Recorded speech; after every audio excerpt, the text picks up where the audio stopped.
Engineering division Dhaka বিশ্ববিদ্যালয়ের মাধ্যমে আমরা ক্ষতিগ্রস্ত রুমগুলোর অ্যাসেসমেন্ট করেছি।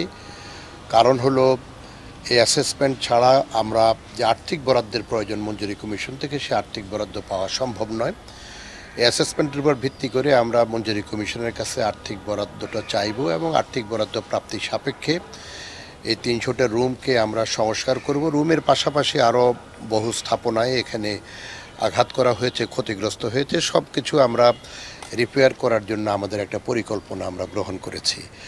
প্রভোস্ট কমিটির সাথে আমরা বসেছি। প্রভোস্ট কমিটির কাছ থেকে আমরা জানতে চেয়েছি যে রুমগুলো সম্পর্কে তাদের একটি নিজস্ব অ্যাসেসমেন্ট করা এবং ইঞ্জিনিয়ারিং ডিভিশন দুটোর মাধ্যমে আমরা অ্যাসেসমেন্ট করেছি এবং এই খোলা এই রুমগুলোকে যখন আমরা সংস্কার করে শেষ করব তার উপর ভিত্তি করে বিশ্ববিদ্যালয়ে যখন দেশব্যাপী একটি স্থিতিশীলতা আসবে, শান্তি শৃঙ্খলা আসবে, একটা রিকনসিলিয়েশন আমরা চেষ্টা করছি শিক্ষার্থীদের মধ্যে ফিরানোর জন্য, শিক্ষার্থীদেরকে আশ্বস্ত করার জন্য।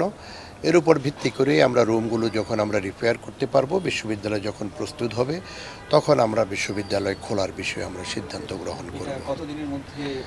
আমরা যত তাড়াতাড়ি সম্ভব, কারণ আমাদের তো অর্থপ্রাপ্তির বিষয় রয়েছে, আমরা অতি দ্রুত গতিতে বিশ্ববিদ্যালয় মঞ্জুরি কমিশনকে আমাদের যে ক্ষয়ক্ষতি হয়েছে সেই ক্ষয়ক্ষতিটি বিশ্ববিদ্যালয়কে আর্থিক বরাদ্দ দেওয়ার জন্য মঞ্জুরি কমিশনের কাছে আমরা চিঠি পাঠাবো এবং তাদের কাছে আমরা বলবো যে দ্রুত গতিতে আমাদেরকে আর্থিক বরাদ্দ দেওয়া দরকার। তাদের আবার মন্ত্রণালয় থেকেও অনুমোদনের প্রয়োজন রয়েছে।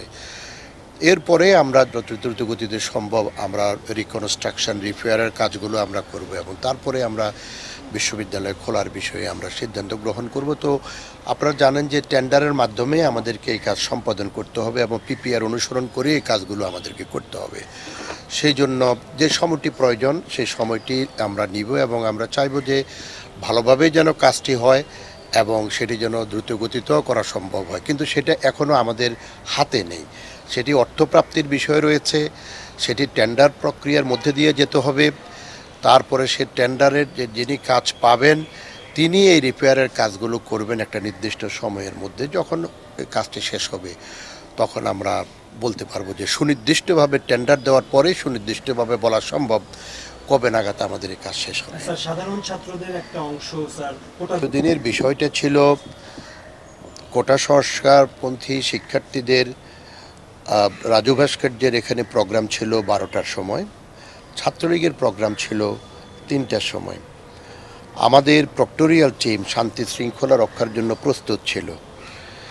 এখন শিক্ষার্থীদের একটি অংশ, বিশেষ করে কোটা সংস্কারপন্থী শিক্ষার্থীদের একটা অংশ 3টার কাছাকাছি সময়ে ঢাকা বিশ্ববিদ্যালয় হল পাড়া খ্যাত বঙ্গবন্ধু হল, কবি জসিমউদ্দিন হল, বিজয় একাত্তর হল এদিকে যখন তারা আসে তখন যে দুপুর সময়ে আমাদের প্রভোস্টরাও হলে ছিল না, প্রক্টোরিয়াল টিমের সদস্যরাও জানা ছিল না। বিষয়টি আমি জানার সাথে সাথে আমি প্রভোস্টদেরকে টেলিফোন করেছি, প্রক্টোরিয়াল টিমকে বলেছি সেখানে যাওয়ার জন্য। ততক্ষণে যে মারামারিটা শুরু হয়ে যায় এবং মারামারি শুরু হওয়ার সময় আমরা দেখলাম যে সকলের হাতে লাঠি। এই সময়ে প্রক্টোরিয়াল টিম সেখানে গিয়ে পৌঁছাতে পারে নাই। প্রভোস্টদের মধ্যে প্রভোস্টরা আটকা পড়ে গেছে বিভিন্ন জায়গায়, প্রভোস্টরা পৌঁছাতে পারে নাই এবং সেখানে তখন বস্তুত অর্থে আমরা গিয়ে যে মারামারি থামাবো, কারণ শিক্ষার্থীরা দেখলাম আমরা দুপক্ষের হাতে লাঠি এবং শিক্ষার্থীরা হলো বেশিরভাগ অপরিচিত, আমাদের প্রক্টোরিয়াল টিমের অনেক সদস্যকেও তারা চিনে না। তো সেই জায়গায় গিয়ে এটা হঠাৎ মুহূর্তের মধ্যেই বিষয়টি হয়ে গেল। তো সেই জায়গায় গিয়ে আপনারা যে কথাটি বলছেন, আমাদের প্রস্তুতির কোনো ঘাটতি ছিল না। আমাদের প্রক্টোরিয়াল টিম 3টার সময় কোটা সংস্কার ছাত্রদের যে তাদের যে মিটিংটা ছিল রাজু ভাস্কর্যে সেটা শেষ হবে, পরবর্তীতে অন্যরা সমাবেশ করবে, সেই জন্য আমাদের প্রক্টোরিয়াল টিম শান্তি শৃঙ্খলা রক্ষা করার জন্য প্রস্তুত ছিল।